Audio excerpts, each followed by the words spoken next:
बिहार में अपनों से ज्यादा नीतीश पर भरोसा किया भाजपा आला कमान ने। आत्मघाती है नीतीश का फैसला, पर नुकसान के लिए भाजपा भी कम दोषी नहीं। बिहार की राजनीति का ये अध्याय हर पक्ष के लिए कुछ न कुछ संदेश दे रहा है। नमस्कार, आजाद सिपाही विशेष में आपका स्वागत है। मैं हूं राकेश सिंह।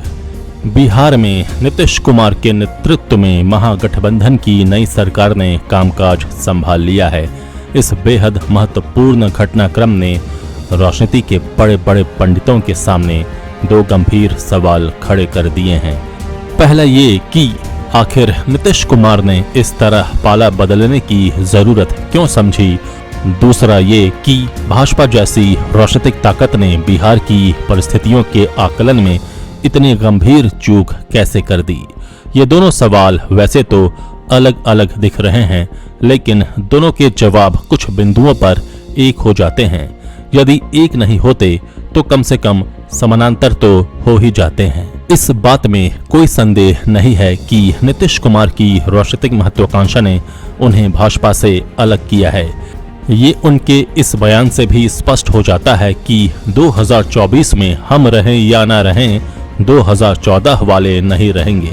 लेकिन यह कदम उनके लिए बेहद आत्मघाती हो सकता है, क्योंकि उनके सामने मोदी के अलावा कई दूसरी चुनौतियां भी हैं जिनसे पार पाना उनके राजनीतिक कद के लिए आसान नहीं दिखता। राहुल और शरद पवार जैसे केंद्र की राजनीति करने वाले चेहरों को छोड़ भी दें तो नीतीश के सामने ममता, नवीन पटनायक, केजरीवाल, अखिलेश और केसीआर जैसे क्षेत्रीय छत्रप चुनौती पेश करेंगे। इनके मुकाबले नीतीश का कद यदि छोटा नहीं है तो जनाधार के हिसाब से बराबर भी नहीं है। नीतीश कुमार को ये भी याद रखना होगा कि उन्होंने बिहार में जो ऊंचाइयां हासिल की हैं उसमें भाजपा का महत्वपूर्ण योगदान रहा, क्योंकि अकेले दम पर तो वो 2014 में वह चुनाव मैदान में उतरे थे और तब उन्हें महज 2 संसदीय सीटें मिली थीं। बिहार के वर्तमान राजनीतिक परिदृश्य से उभरे दूसरे सवाल के जवाब में यही कहा जा सकता है कि भाजपा ने नीतीश को बार बार अवसर देकर यही संदेश देने का प्रयास किया कि बिहार में उसके पास कोई दमदार नेता नहीं है। दुनिया की सबसे बड़ी पार्टी भाजपा को बिहार की राजनीति को समझने में अभी वक्त लगेगा, क्योंकि उसने नीतीश कुमार पर प्रगाढ़ भरोसा कर इस प्रदेश पर कभी उतना ध्यान ही नहीं दिया, जिसका परिणाम आज सामने है। बिहार के वर्तमान राजनीतिक परिदृश्य की पृष्ठभूमि के आलोक में इन दिनों गंभीर सवालों के जवाब तलाशती आजाद सिपाही के विशेष संवाददाता राकेश सिंह की खास रिपोर्ट। बिहार में एक बार फिर सत्ता परिवर्तन हो चुका है। नीतीश कुमार 8वीं बार मुख्यमंत्री के रूप में शपथ ले चुके हैं। नीतीश कुमार फिर से उस लालू यादव की गोद में जा बैठे हैं जिन्होंने उन्हें पलटू राम की उपाधि दी थी। उनके बारे में कहा था कि नीतीश सांप हैं, उनमें विषदंत है, हर 2 साल में केचुल की तरह नया चमड़ा धारण करते हैं। ये दूसरी बार है जब नीतीश कुमार ने भाजपा की राम नामी चादर को उतार फेंका है। नीतीश कुमार की एक खासियत है, वो जब भी पाला बदलते हैं उसकी भनक तक अपने साथी को नहीं लगने देते हैं। इस बार भी ऐसा ही हुआ। पिछले 6 महीने से नीतीश राम नामी चादर उतारने की रणनीति तैयार कर रहे थे, लेकिन भाजपा को इसकी कानो कान खबर नहीं थी। भाजपा इस मुगालते में थी कि नीतीश कुमार उसका साथ छोड़कर उस परिवार के पास सरेंडर कर ही नहीं सकते, जिसे उन्होंने 2017 में भ्रष्टाचार का आरोप लगाकर सरकार से बेदखल किया था। उस समय महज 15 घंटे के भीतर पलटी मारते हुए नीतीश कुमार ने भाजपा के साथ मुख्यमंत्री पद की शपथ ले ली थी। उस वक्त उन्होंने कहा था कि मेरी प्रतिबद्धता जनता की सेवा करने के लिए है, एक परिवार की सेवा करने के लिए नहीं है। 2020 का बिहार विधानसभा चुनाव नीतीश ने भाजपा के साथ लड़ा। सीटें तो उन्होंने भाजपा के बराबर लीं, लेकिन उनके विधायक महज 43 सीटों पर जीत पाए और भाजपा के 74 विधायकों ने बाजी मार ली। कायदे से इस बार भाजपा का मुख्यमंत्री बनना चाहिए था, लेकिन भाजपा आलाकमान ने एक बार फिर प्रदेश के भाजपा नेताओं को उस काबिल नहीं समझा और कमान नीतीश कुमार के हाथ में सौंप दी। ऐसा करते समय शायद भाजपा को लगा कि नीतीश उसके एहसान तले दबे रहेंगे, लेकिन ये भाजपा का मुगालता था। नीतीश तो नीतीशे हैं, एक बार वो जो ठान लेते हैं उसे करने की पूरी कोशिश करते हैं। क्योंकि 2014 के लोकसभा चुनाव में उनके मन में प्रधानमंत्री बनने का लड्डू फूटा था, सो वो ज्यादा दिनों तक कैसे उसे दबा पाते। उसे मूर्त रूप देने के लिए नीतीश को लगा कि यही सबसे उपयुक्त समय है, क्योंकि अभी कांग्रेस चारों ओर से घिरी हुई है, ममता भी रुख बदल चुकी हैं, शरद पवार की आभा भी कम हुई है। सो आरसीपी सिंह पर ठीकरा फोड़ नीतीश कुमार ने भाजपा से अपने को अलग कर लिया। फिर से वो पहुंच गए भतीजे के पास, जिस पर एक वक्त भ्रष्टाचारी का आरोप लगा, त्याग कर दिया था। भतीजे ने भी उस वक्त चाचा को कहीं का नहीं छोड़ा था। तेजस्वी ने कहा था कि नीतीश से ज्यादा मौका परस्त मुख्यमंत्री पूरे हिंदुस्तान में नहीं मिलेगा, और दोस्त लालू ने तो उनका ताजीवन नामकरण ही कर दिया था, पलटू राम। लेकिन आज चाचा भतीजा एक हो चुके हैं। दोनों ने मुख्यमंत्री और उप मुख्यमंत्री पद की शपथ भी ले ली है। शपथ लेते ही नीतीश के सुर 2013 जैसे हो गए, जब उन्होंने भाजपा से किनारा किया था। नीतीश ने उस वक्त कहा था कि हम रहें या मिट्टी में मिल जाएं, दोबारा भाजपा के साथ नहीं जाएंगे। लेकिन उन्होंने फिर राजद को खून के आंसू रुलाकर 2017 में पलटी मारकर भाजपा के साथ सरकार बना ली थी। आज फिर से मुख्यमंत्री बनने के बाद नीतीश ने कहा कि 2024 में हम रहें या न रहें, 2014 वाले नहीं रहेंगे। यानी उन्होंने अपनी ओर से ये भविष्यवाणी कर दी है कि मोदी अब नहीं आने वाले। उनके दोनों बयानों में एक हिडन नाम है, नरेंद्र मोदी। अब साफ जाहिर है कि नीतीश की नजर पीएम की कुर्सी पर है। कभी भाजपा से अलग होकर 2014 के लोकसभा चुनाव में अकेले दम पर लड़कर मात्र 2 सीट पाने वाले नीतीश कुमार आज प्रधानमंत्री बनने का सपना पाले हुए हैं। वह भूल जाते हैं कि बिहार में लगातार उनका जनाधार घट रहा है, और घटते घटते उनकी पार्टी बिहार में तीसरे नंबर की पार्टी बन गई है। 2020 के विधानसभा चुनाव में वो 43 सीटों पर सिमट गई, और नीतीश कुमार का राजनीतिक कलेजा देखिए कि कभी वो बच्चा चिराग पासवान से डर जाते हैं, तो कभी अपने सबसे करीबी विश्वासी आरसीपी सिंह से। जानकारों की माने तो भाजपा से अलग होना नीतीश के लिए आने वाले समय में खुद के पैरों पर कुल्हाड़ी मारने के बराबर होगा। राजनीति के जानकार तो यहाँ तक कह रहे हैं कि जिस व्यक्ति का खुद के बिहार में वोटों की संख्या गिरती जा रही है, उसे आखिर लोकसभा चुनाव में दूसरे राज्य में अपना नेता कोई क्यों मानेगा।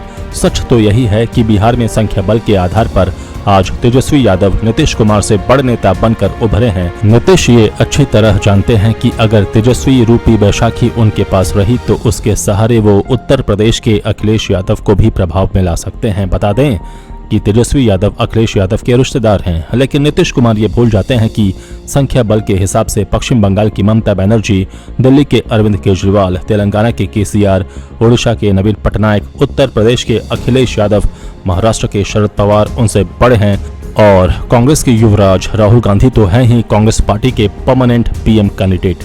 ऐसे में नीतीश को विपक्ष पीएम कैंडिडेट क्यों चुनेगा? अगर चुन भी लिया तो क्या गारंटी है जनता उन पर भरोसा कर ले? शपथ लेते ही अपनी मंशा जाहिर कर दी नीतीश ने।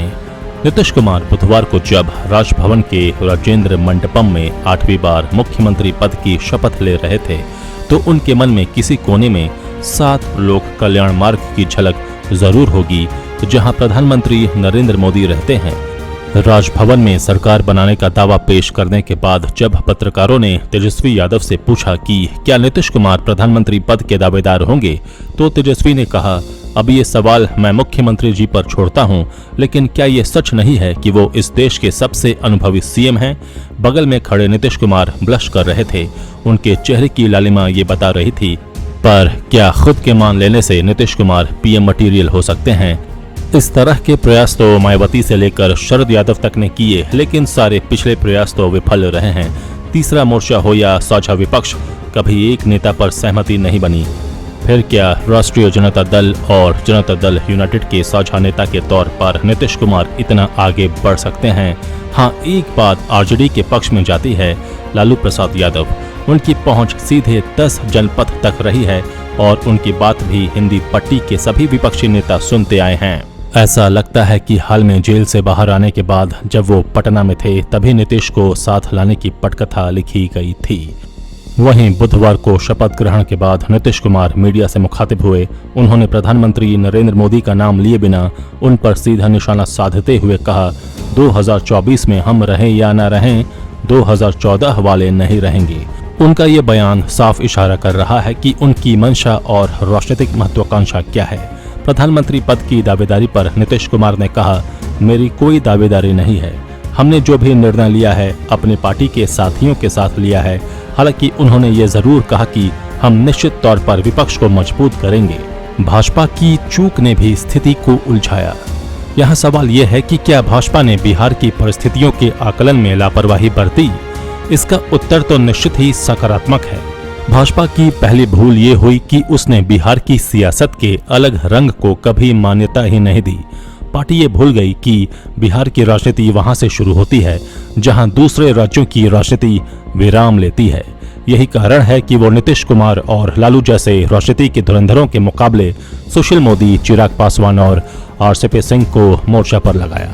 भाजपा पर यह आरोप तो चस्पा किया ही जा सकता है कि उसने बिहार में केवल नीतीश की छवि देखी, जनाधार नहीं देखा और न ही स्वतंत्र नेतृत्व उभरने का अवसर ही हासिल किया।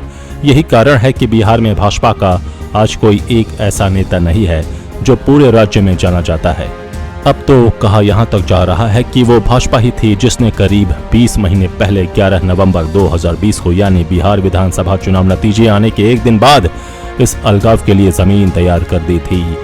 बिहार चुनाव के नतीजे आने के बाद जनता का थैंक यू जताने के लिए प्रधानमंत्री नरेंद्र मोदी और भाजपा के प्रमुख नेताओं का पूरा अमला उस शाम दिल्ली स्थित भाजपा मुख्यालय में जुटा। समारोहों की भव्यता चुनावी सफलता के अनुपात में कुछ ज्यादा ही लग रही थी। एनडीए बमुश्किल बहुमत हासिल कर पाया था।